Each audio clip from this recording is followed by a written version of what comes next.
life, we've seen within this part of the world great people like Al-Khwarizmi, who invented algorithm. Globally, Newton,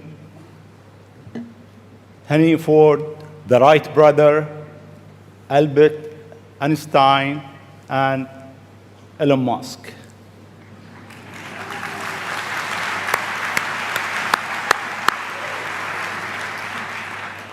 It seems you are in a rush. You want to go to places that nobody been. You are reinventing a certain industry, from the rocket industry with SpaceX to the car industry with Tesla. What's your mission life? Why you do whatever you do? Sure. Well, first of all, thank you for having me. It's an honor to be here, and we're having a really great time with my kids in Dubai. It's really been fantastic. I'd really encourage anyone who hasn't been to visit. What a great city. Thank you. Thank you. And in terms of the motivations, I guess the sort of kind of a long version of the explanation, but essentially, when I was a kid, I was wondering kind of what's the meaning of life, like why are we here, what's it all about, and I came to the conclusion that what really matters is trying to understand the right questions to ask. And the more that we can increase the scope and scale of human consciousness, the better we are able to ask these questions. And so I think that there's certain things that are necessary to ensure that the future is good. And some of those things are, in the long term, having long-term sustainable transport and sustainable energy generation, and to be a space-faring civilization, and for humanity to be out there among the stars and be a multi-planetary species. I mean, I think being a multi-planet species and being out there among the stars is important for the long-term survival of humanity. And that's one reason, kind of like life insurance for life collectively, life as we know it. But then the part that I find personally most motivating is that it creates a sense of adventure, and it makes people excited about the future. And if you consider two futures, one where we are forever confined to Earth until eventually something terrible happens, or another future where we are out there on many planets, maybe even going beyond the solar system, I think that second version is incredibly exciting and inspiring, and there need to be reasons to get up in the morning. You know, life can't just be about solving problems. Otherwise, what's the point? There's got to be things that people find inspiring and make life worth living. So what is life for you? I mean, you look at our life, and I heard you before speaking. Is it a dream? Is it Is life a real? dream? Is it a million D? What is life for Elon Musk? I find as I get older, I find that question to be maybe more and more confusing or troubling or uncertain. I think particularly when you see the advancement of something like video games, you know, like say 40 years ago, you had video games. The most advanced video game would be like Pong, where you had like two rectangles and a dot. You're like batting it back and forth. I played it. Oh yeah, like me too, exactly. I That's played Pong. Exactly. It sort of dates you a little bit, but yeah, we both played the same game, and that was like, wow, that was a pretty fun game at the time. But now you can see a video game that's photorealistic, almost photorealistic, and millions of people playing simultaneously, and you see where things are going with virtual reality and augmented reality, and if you extrapolate that out into the future with any rate of progress at all, like even 0.1% or something like that a year, then eventually those games will be indistinguishable from reality. They'll be so realistic, you will not be able to tell the difference between that game and the reality as we know it. And then it seems like, well, how do we know that that didn't happen in the past and that we're not in one of those games ourselves? Interesting. Interesting. I mean, could be. Everything is possible in life. I mean, yeah, particularly like things seem to be accelerating to something. Isn't it? I mean, if we look at our life, it seems in the past 100 years, life been accelerating quite fast. Yeah. In the past 20, It's much getting faster. faster and faster. Is it more slow? So my question is really, how life will be in Earth 20, 30, 50 years from now? Our education, our transport. How do you see it? Well, I think this is one of those things that's quite difficult to predict. When you think of, say, the first controlled powered flight was 1903 with the Wright brothers. And then 66 years later, we put the first people on the moon. I mean, that, if you'd ask people, say in 1900, what are the odds of, man landing on the moon, they would have said, that's ridiculous. And if you try to talk to them about the internet, they would not even know what the heck what are you even talking about? Like, this sounds so crazy. But today, with a $100 device, you can video conference with anyone in the world, on the other side of the world. And if you have a Wi-Fi connection, it's basically free. Free to have an instant visual communication with anyone, or even with millions of people. With social media, you can communicate to millions of people simultaneously. You can Google something and ask any question. It's like an oracle of wisdom that you can ask almost any question and get an instant response. It would have been incredibly difficult to predict these things in the past, even the relatively recent past. So I think the one thing that we can be quite certain of is that any predictions we make today for what the future will be like in 50 years will be wrong. That's for sure.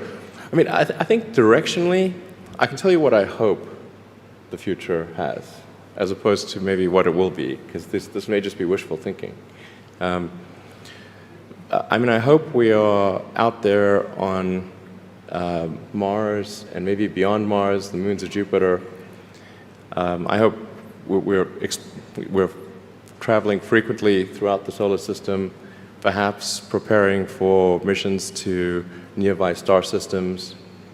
I think all of this is possible within 50 years. And I think that would be very exciting to do that. And I think we'll see autonomy and artificial intelligence advance tremendously. I think that's actually quite near term. My guess is in probably 10 years, it will be very unusual for cars to be built that are not fully autonomous. 10 years. 10 years from now. Yeah. I think almost all cars built will be capable of full autonomy in about 10 years. As it is, the Tesla cars that are made today have the sensor system necessary for full autonomy, and we think probably enough compute power to be safer than a person. So it's mostly just a question of developing the software and uploading the software. And if it turns out that that more compute power is needed, we can easily upgrade the computer. And so that's all Tesla's built since October of last year. And other manufacturers will follow and do the same thing. So getting in a car will be like getting in an elevator.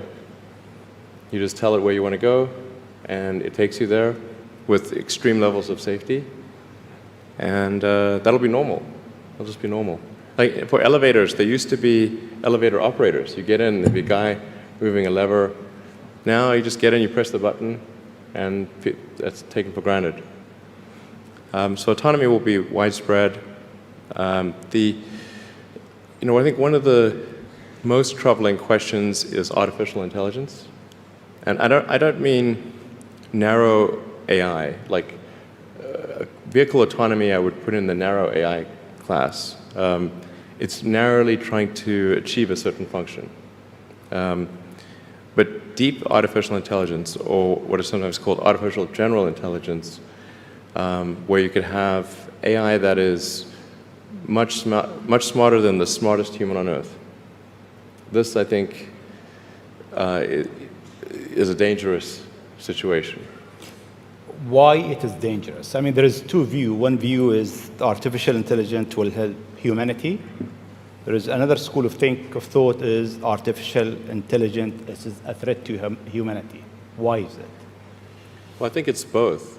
You know, it's like one way to think of it is imagine we were going to be visited. Imagine you were very confident that we were going to be visited by super intelligent aliens in, let's say, 10 years or 20 years at the most. Super intelligent. So you think within 20 years yes, we'll have alien in Earth? Well, digital superintelligence will be like an alien. It will be like an alien. Yeah. But my question is, do you think there is other intelligent life outside the Earth?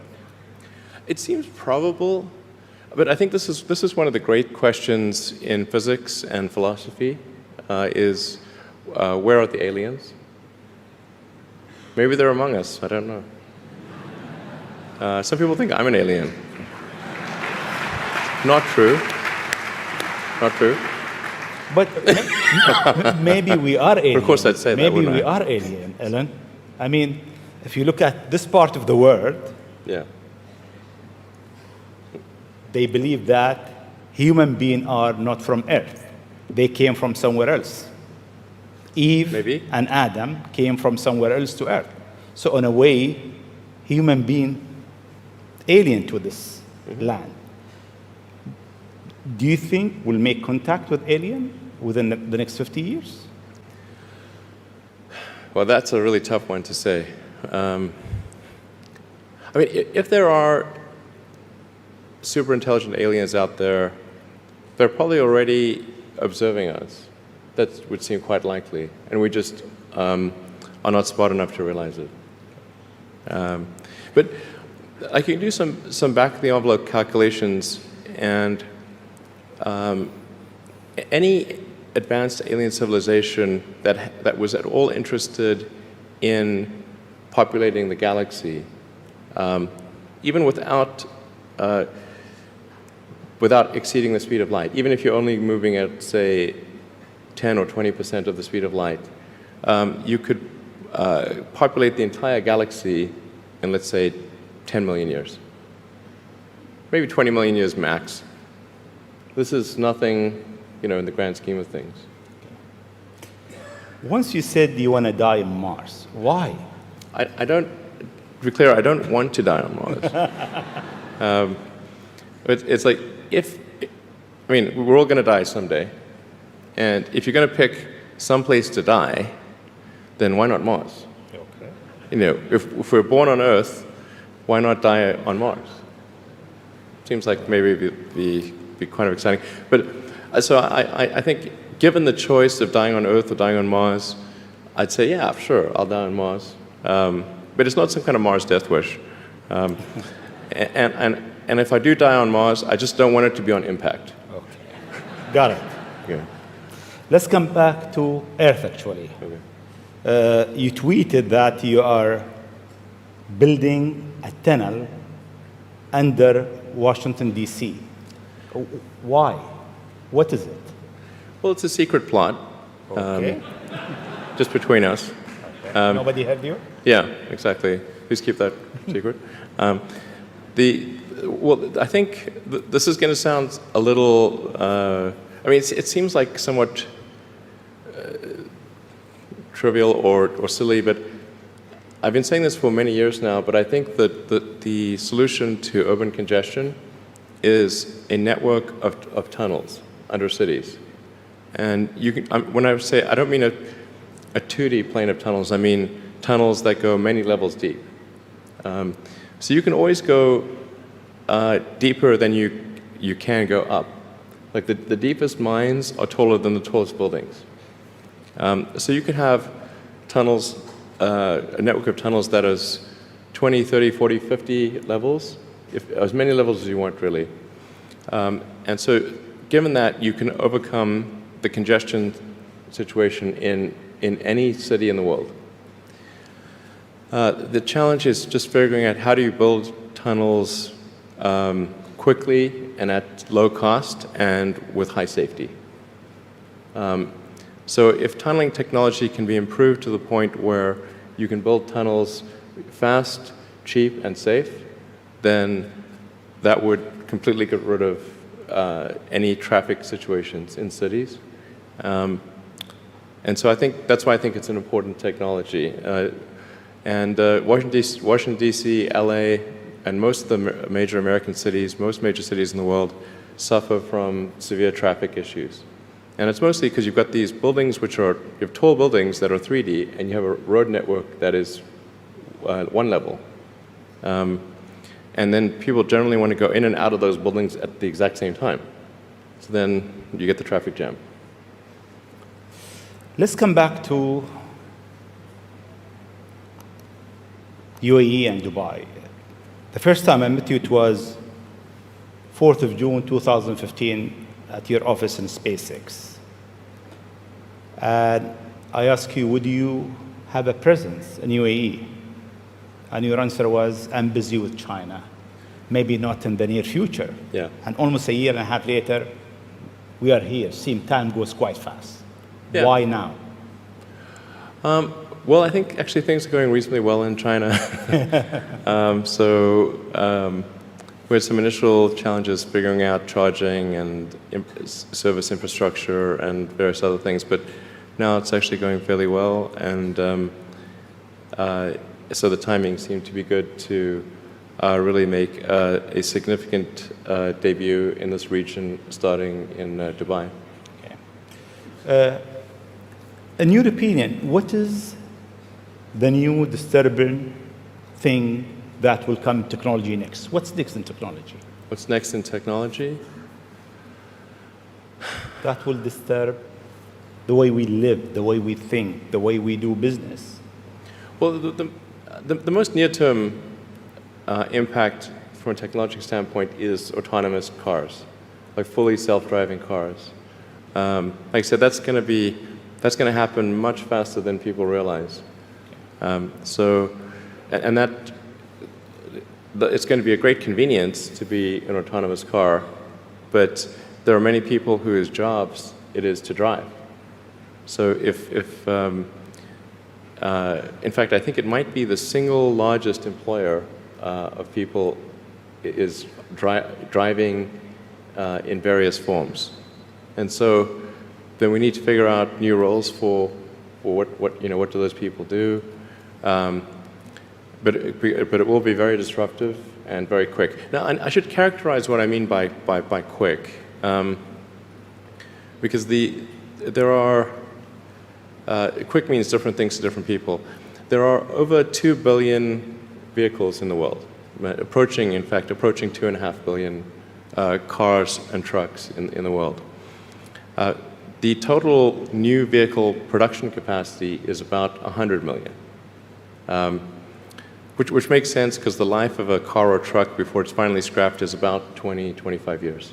So the point at which we see full autonomy appear will not be the point at which there is massive societal upheaval, because it will take a long time to make enough autonomous vehicles to disrupt employment. So that disruption I'm talking about will take place over about 20 years.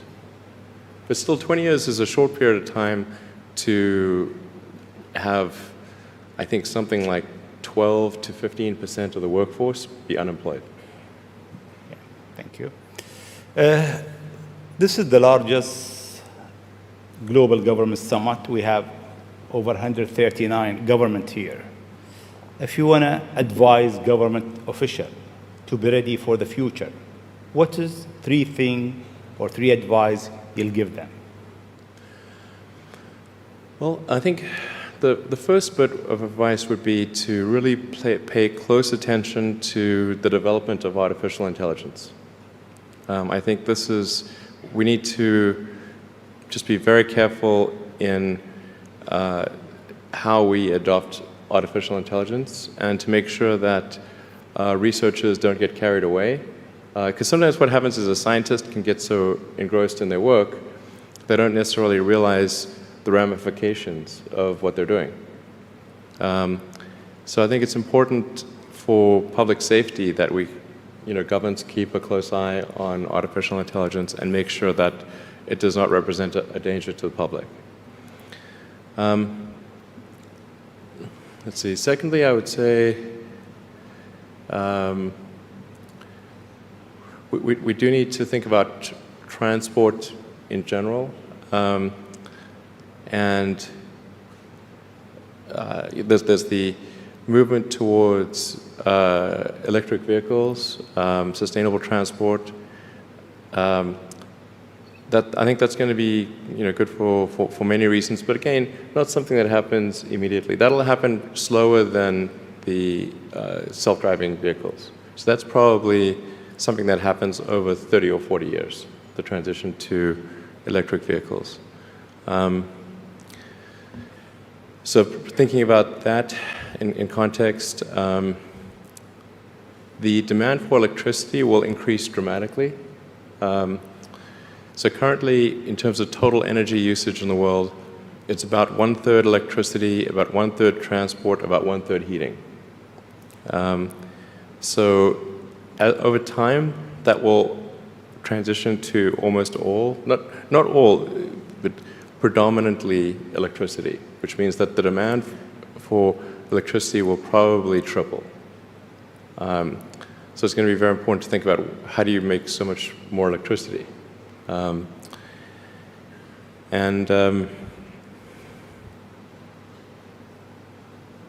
Seem they have an easy job. That's it. There is no more challenges for them. No, well, then I think maybe these things do play into each other a little bit. But what to do about mass unemployment? This is going to be a massive social challenge. And I think ultimately we will have to have some kind of universal basic income. I don't think we're going to have a choice. Universal basic income. Universal basic income. I think it's going to be necessary.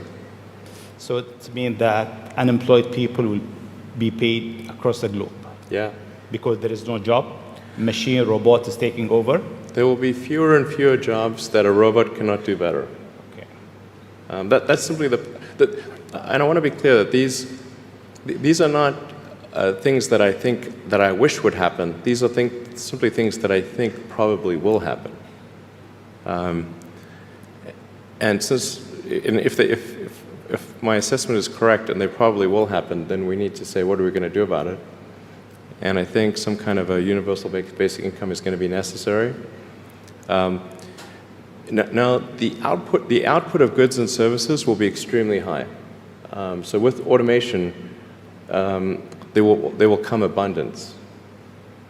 There will be almost everything will get very cheap. I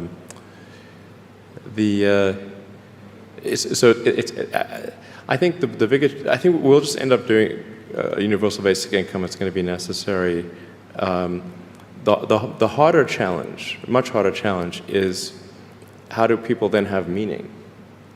Like a lot of people, they derive their meaning from their employment. So if you don't have, if you're not needed, if there's not a need for your labor, how do you? What's the meaning? Do you have meaning? Do you feel useless? That's a much harder problem to deal with. And then how do we ensure that the future is going to be the future that we want, that we still like? No, I mean, I do think that there's a potential path here which is, and we're really getting into science fiction or sort of advanced science stuff, but having some sort of merger with biological intelligence and machine intelligence. To some degree, we are already a cyborg. You think of like the digital tools that you have, your phone, your computer, the applications that you have, like the fact that, as I was mentioning earlier, you can ask a question and instantly get an answer from Google or from other things. And so you already have a digital tertiary layer. I say tertiary because you can think of the limbic system, kind of the animal brain or the primal brain, and then the cortex, kind of the thinking, planning part of the brain, and then your digital self as a third layer. So you already have that, and it's like if somebody dies, their digital ghost is still around. All of their emails and the pictures that they posted and the social media, that still lives, even if they died. So over time, I think we'll probably see a closer merger of biological intelligence and digital intelligence. And it's mostly about the bandwidth, the speed of the connection between your brain and the digital extension of yourself. Particularly output. And output, if anything, is getting worse. We used to have like keyboards that we'd use a lot. Now we do most of our input through our thumbs on a phone. And that's just very slow. A computer can communicate at 1 trillion bits per second, but your thumb can maybe do, 10 bits per second or 100 if you're being generous.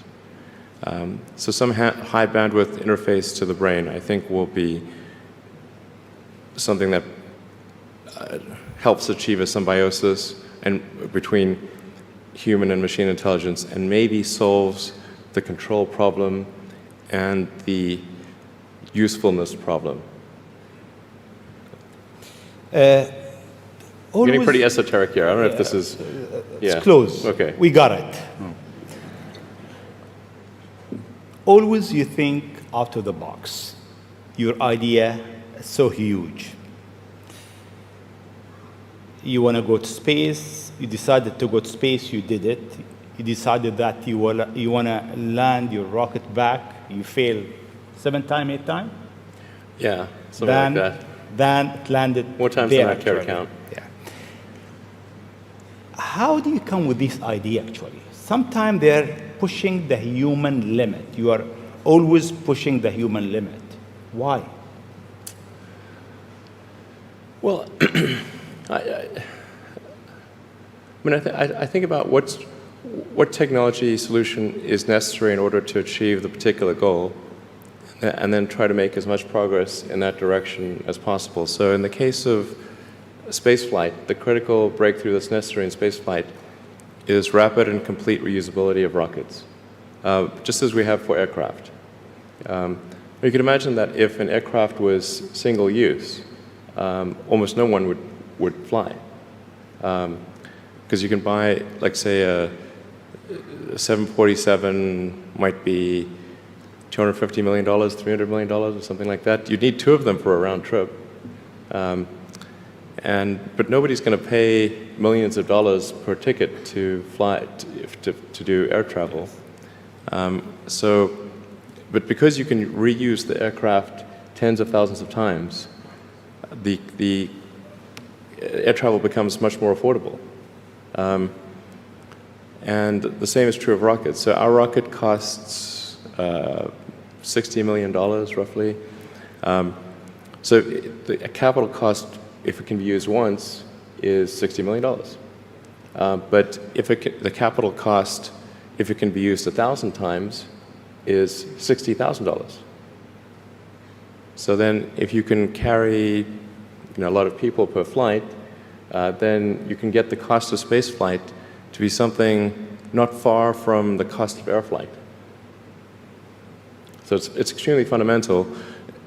Because Earth's gravity well is quite deep, Earth has a relatively, fairly high gravity, the difficulty of making a rocket reusable is much greater than the difficulty of making an aircraft reusable. And that's why a fully reusable rocket has never been developed thus far. But if you use the most advanced materials, most advanced design techniques, and you get everything just right, then I'm confident that you can do a fully reusable rocket. Fortunately, if Earth's gravity was even 10% stronger, I would say it would be impossible. You need a team around you to deliver a lot of idea. How do you choose your team? Based on what? Well, I suppose honestly that it tends to be gut feel more than anything else. So when I interview somebody, my interview question is always the same. It's What do you ask? I said, tell me the story of your life and the decisions that you made along the way and why you made them.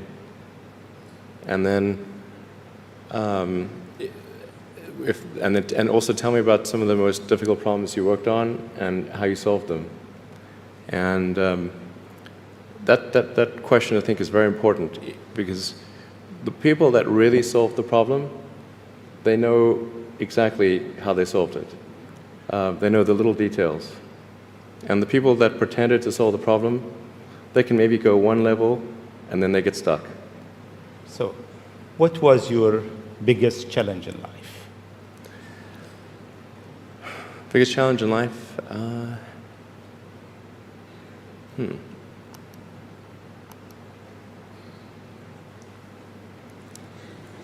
No challenge.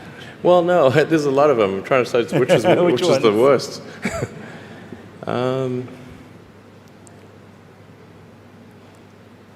I think just thinking about how to spend time. One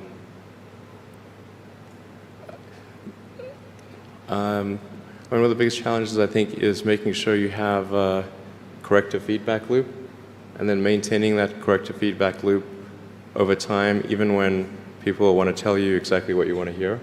Okay. That's very difficult. Yes. Time is over. I'll ask you just one last question, Sure. if you allow me. In the World Government Summit, we have so many people so many young people actually, from across the globe. If you have an advice to them, young people globally who want to be like Elon Musk, what's your advice to them? I think that probably they shouldn't want to be. You? I think it sounds better than it is. Okay. Yeah, it's not as much fun being me as you'd think. I don't know. You don't think so? No. There's definitely, it could be worse for sure, but it's, I'm not sure I'm not sure I want to be me. Okay. But if, I think advice, I mean, if you want to make progress in things, I think that the best analytical framework for understanding the future is physics. I'd recommend studying the thinking process around physics, like not the equations. I mean, the equations certainly they're helpful, but the way of thinking in physics is it's the best framework for understanding things that are counterintuitive. And always taking the position that you're to some degree wrong, and your goal is to be less wrong over time. One of the biggest mistakes people generally make, and I'm guilty of it too, is wishful thinking. Like you want something to be true, even if it isn't true. And so you ignore the things that, you ignore the real truth because of what you want to be true. This is a very difficult trap to avoid. And like I said, it's certainly one that I find myself in having problems with. But if you just take that approach of you're always to some degree wrong, and your goal is to be less wrong, and solicit critical feedback, particularly from friends. Like friends, particularly friends, if somebody loves you, they want the best for you. They don't want to tell you the bad things. So you have to ask them and said, really, I really do want to know. and then they'll tell you. Thank you very much. It's been